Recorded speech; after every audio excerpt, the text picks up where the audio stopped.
Welcome back to Mastering Jetpack Compose. In this episode, we will explore state hoisting, an important best practice that makes our UI components reusable and easier to manage. State hoisting means moving a state out of a composable and passing it to down as a parameter. Instead of a composable owning its own state, the parent owns the state and provides both the current value and a callback to update it. We hoist state for three main reasons. First, to make our composable reusable. Second, to separate concern, keeping UI logic inside the composable and business logic outside. And third, to improve testability and consistency across the app.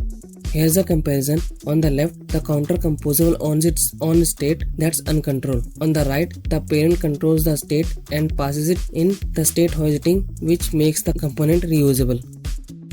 Now let's refactor our counter app from episode 3 to use state hoisting.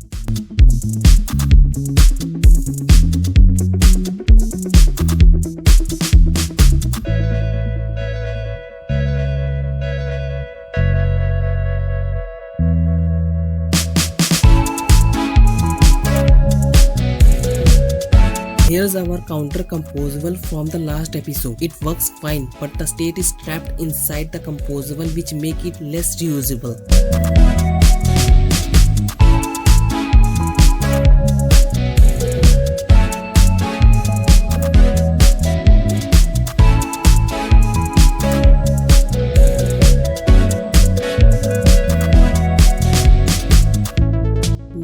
Refactor the counter composable. It no longer owns its state. Instead, it takes the current count and a callback function as parameter. The parent composable counter demo owns the state and passes it to down. The pattern is called state hoisting.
When we run this version, the counter works exactly the same as before, but now the counter composable is reusable and can be controlled by any parent.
In this episode, we learn about state hoisting, why it is important, and how to implement it in Compose. In the next episode, we build interactive UIs with user input like TextField, CheckBox, and switches.